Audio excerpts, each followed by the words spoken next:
Thank you. Thank you very much, Chris. And it has been a pleasure. Of all the things I look back on and the time that I spent in the United States House, the United States Senate, working for people who valued and valiantly fought for freedom every single day in Washington, D.C. was one of the most inspiring things.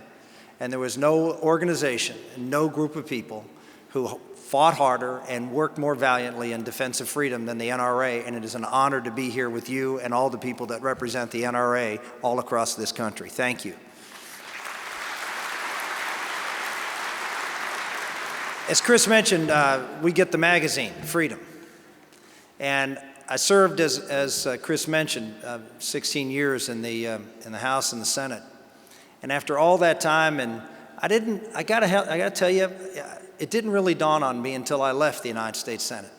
When I observed what was going on in Washington, having experienced it, but having now stepped away from it, that I realized how smart the NRA was by focusing on that word freedom.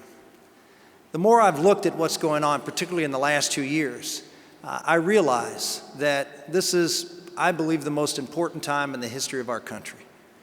And the reason is around that word freedom. See, I believe that the people who are in Washington, D.C. today have a very different view of what America is all about than our founders do. They don't see America in its greatness for what the founding principles of our country were based upon. There was a statement made 2 weeks ago by the President of the United States that I want to repeat for you because I think it's vitally important for every American to understand how this president looks at this country. He was talking about the budget, and he mentioned 3 programs: Medicare, Medicaid, and unemployment insurance, all of which were passed during the Great Society programs of the 1960s. What Barack Obama said was, America was a better country because of those programs. Fine, it's a statement, a reasonable statement that anybody could make. And then he said, quote, I'm going to go one step further. America was not a great country until those programs. Barack Obama said that prior to 1965, prior to the government taking more of your resources and redistributing to another group of people, America was not a great country.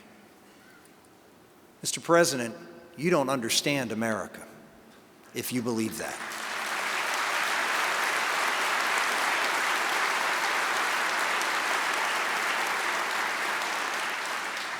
I listened a little bit to Newt. I just got in here, but I listened a little bit to Newt, and I'm sure you hear this, thankfully, from a lot of speakers on the Republican and conservative side, talking about American exceptionalism. Why is that such a popular topic today? And the reason is because I think we have lost sight of what makes us special. But we're beginning to regain that, and the beauty is you folks here in the NRA have been talking about this for years, somewhat out in the wilderness. But now the values that you've been focused on for so many years are coming right squarely in the center. In many respects, you folks were the canary in the mine shaft, the assault on basic foundational freedoms in our Constitution. Now we're seeing those assaults growing and growing and growing. But you were out there first leading the charge, fighting those battles.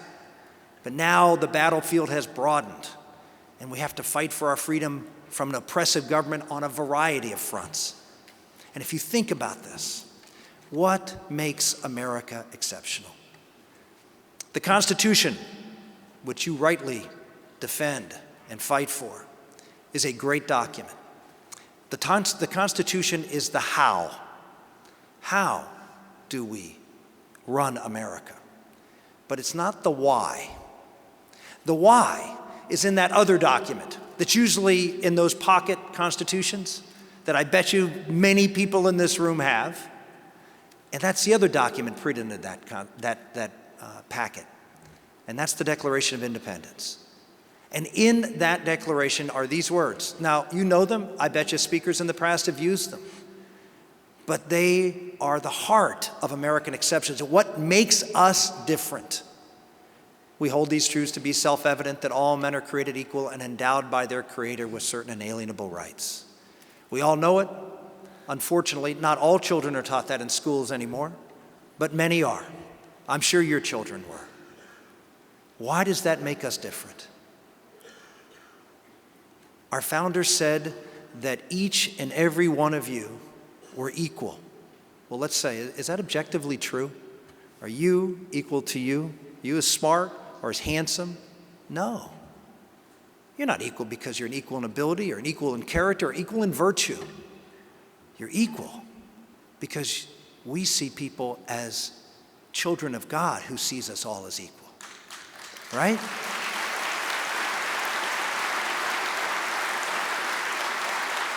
I always get a kick out of these radical atheists who run around talking about equality and equality. Where do you think that equality subject comes from? It comes from that person they don't believe in. That's where it comes from. The second part of that phrase, we are endowed by our Creator with certain inalienable rights. Our founders said that our country was going to do something that has been around in Western civilization and Christian thought for centuries, but never once was ever implemented by a country. That God gave each and every one of you rights, and it was the duty of the government to respect those rights. That was different. England, the rights went to the king. The sovereign got the rights and then spread the wealth around. The emperors, throughout the course of Western civilization, throughout the course of every civilization, leaders had rights and people served the sovereign. Our country was different. We believed that people, free people, who pursued not today's idea of what freedom is. Today in our popular culture and our educational institutions, freedom is license. Do whatever you want to do what feels good. That's not freedom. Our founders would have never signed off on this idea that freedom was just doing whatever your desires were. No. They understood liberty. That freedom meant not doing what you want to do, but doing what you ought to do. Doing what you're being called to do.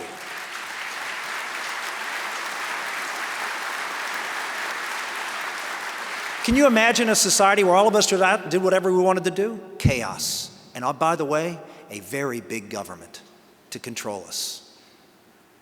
John Adams said it best, our Constitution was made for a moral and religious people. It is wholly inadequate to the governance of any other.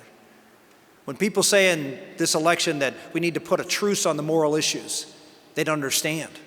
America is a moral enterprise. Unless we are a good and virtuous people, we will not be a free people. We will not have limited government. What makes America exceptional is that we trust you. We trusted each and every one of you from the bottom up to go out and provide for yourself and to serve your God, your family, and your neighbor, because that was your duty. And we changed the world. We don't appreciate in America how transformational America has been. Measure it in probably the easiest thing to measure, life expectancy. From the time of Jesus Christ to 1776, life expectancy in the world was basically the same in the Western world, about 35 to 40 years of age. And then America started believing in free people. And it has doubled since then. Did it double in the Muslim world during that 200-year period? Did it double in the worlds run by dictators? No. It happened because of us. Ladies and gentlemen, today we have a group of people in Washington, D.C. who do not believe in you. In the 2008 election, the American people went out and looked for a president who they could believe in. And after 2 years of trusting and believing in somebody, some messianic figure, they've realized that what America needs is a president who believes in you. That's the foundational issue in this election. That's the foundational issue in this country right now. That's why it's the most important election in the history of our country. I believe that. What happened in the past 2 years with the passage of several major pieces of legislation, but first and foremost, Obamacare, has changed who America is. And if we don't stop its implementation and repeal it, you will be the generation of Americans who left for America, for the next generation of Americans, a country that our founders would not know. It is our watch. We are blessed to be here at a time when America needs you. America needs you now, not to put on a uniform, not to fight a foreign foe, but to put on the cloak of citizenship and engage like you have never engaged before. I know many people in this room have engaged and fought on the Second Amendment. Thank you. Now we have to fight on all the amendments. Now we have to fight on all the principles that our founders stood by. We have to defeat a group of people in Washington, D.C.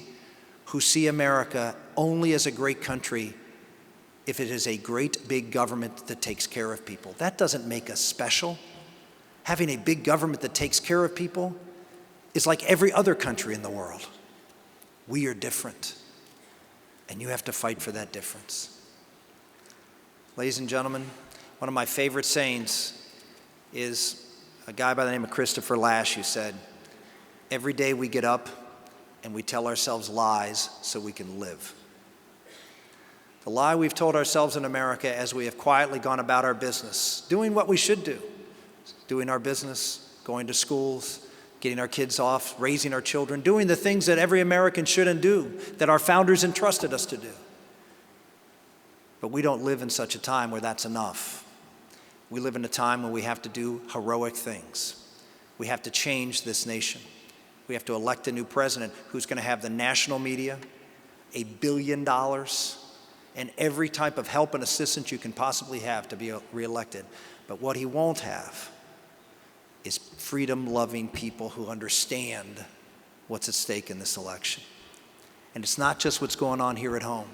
I heard Newt talk about this. I gave a major address yesterday at the National Press Club. At the National Press Club, I talked about this same issue, which is our foreign policy has to be based upon who we are.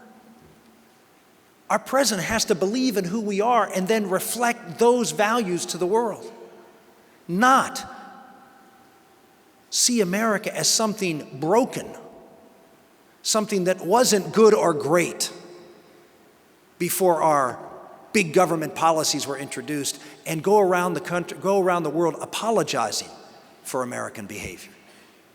Ladies and gentlemen, we have nothing to apologize for in the history of this country. We have sought, in the last century in particular, where we have led the world, we have not taken one piece of ground. All we have done is defend ourselves and keep us safer by making people freer. And that is nothing to apologize for.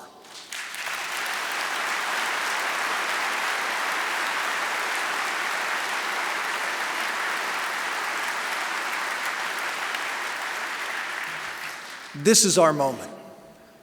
This is our moment. This election, I guarantee for you, this election will be the election that 20 years from now, when you're sitting and having your grandson or granddaughter on your knee, and they say to you, "Grandma, Granddad, back in that election, what did you do when the heart and soul of America was at stake? Where were you? Did you make a difference? Did you help? Did you stand up for freedom? Did you defend the principles that made this country the greatest country in the history of the world?" I hope you can say yes. I hope you can say, "I did everything I could to defend what so many fought for, suffered for, sacrificed for, and died for, that you gave your last measure of devotion to protect the greatness of this country." Thank you, and God bless you.